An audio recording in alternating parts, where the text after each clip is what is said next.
Good evening, model railroaders. It's Jason down in the Red Rock Northern HO scale train room. It is Sunday evening, June 13th, 2021. This should be a fairly quick update because I was extremely busy this week. Not so much in the train room, but coaching baseball and last week of hockey for spring.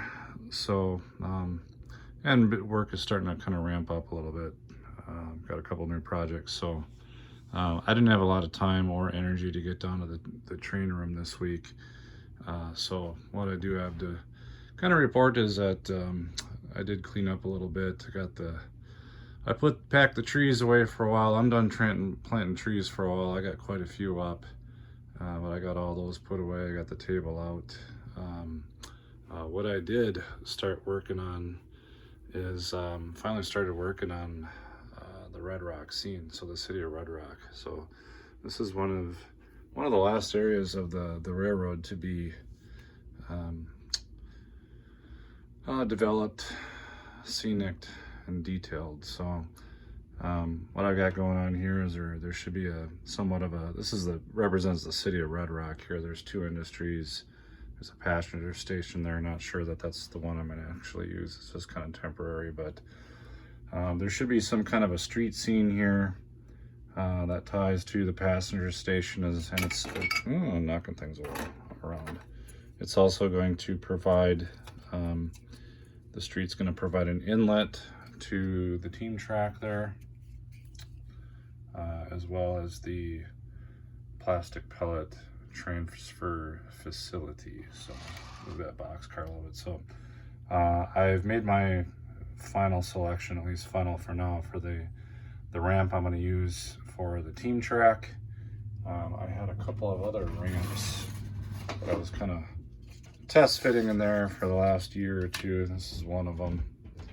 It's a longer one. This one is much the same. I think it's the exact same ramp. It's just unpainted, or it's painted. It's just a natural wood plank look there. But I decided these ramps are just too long for this scene, and one of the problems that I've had where I'm all bound up is trying to figure out how I can pull this scene together in such a tight space. So I figured these long ramps were part of the problem, so I'm going to use this shorter ramp. It's more compact for a compact scene, and that'll just have to do. Even though my team track is quite long, it provides, I guess, some opportunities for operations to swap some cars around anyways, but I'm not too worried about that. We don't actually simulate the loading and unloading of loads here, so a lot of that we can just kind of leave to our imagination. And I do have I don't know if you could call that a front end loader, a cat loader. I put there that I'm just kind of testing out for loading and unloading flats and gondola loads. So what I have done, you can see what is new this week is I scraped away some of this ground foam scenery. Basically everywhere you see the pea gravel, I scraped away the ground foam down to the 3/4 inch plywood. You can see that here. And I started installing pea gravel. So this is not the final pea gravel grading here. This is just kind of the start or the first coat. I would like to hide the seam for the plastic pellet transfer facility. So I'm going to build up the pea gravel grade layer here a little bit. This plastic pellet transfer facility, that is removable. I did not glue that down. I figured there's going to be a lot of opportunities where I'm going to need to do some kind of work in the back, and this is going to be in the way. And it's been very handy to have that thing removable. I can just take that thing off the layout and put it up high on a shelf, so I'm not dinging it or breaking it. It's quite tall, and it's only plastic and glue, so it will break. So if I were to glue that down, it only takes a couple swipes of big hands back there to knock those plastic pellet silos from their foundation. So and there is a turnout back here, so that could potentially happen.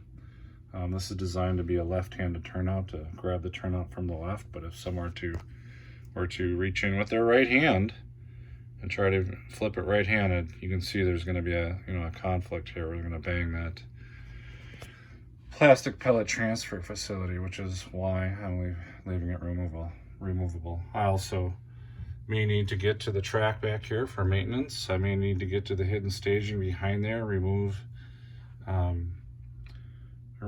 the that stonework in the back for the retaining wall. So a lot of reasons to make these buildings and structures removable from the layout. So I still got I think I'm gonna dig out a section for this little, I don't know, it must be a air pump house or something for supplying air to the tubes to load and unload plastic. So I'll dig out a section there and let that sink into the gravel there. So and there's going to be more here, so I'm going to end up somewhere in here. I don't know where this gravel is going to meet the street because I don't exactly know where the street's going to come. I do have a tunnel portal on order. This is just for looks here. This is an old tunnel portal that I've cut up actually a few times and glued together. It was actually designed to go right down there, and it was just a little bit too narrow, so I had to make another one. So but I'm gonna have a tunnel portal back here that's gonna service it'll be a tunnel portal for automobiles for this roadway. So that's coming from underneath this track and through this retaining wall is how vehicles are going to enter and exit the scene, including vehicles that are bringing loads for the team track and plastic pellet transfer facility. So I just don't know how far the road's going to come this way and where I want to meet it with the pea gravel. So probably get some more, dig some more of that out here. Again, this is just kind of a first pass. You can also see I actually shortened this spur by about two inches maybe. What happened was I didn't realize it, but once I put the rolling stock back here, if I put it all the way up against the track bumper, it was actually hitting the rubbing up against the retaining wall.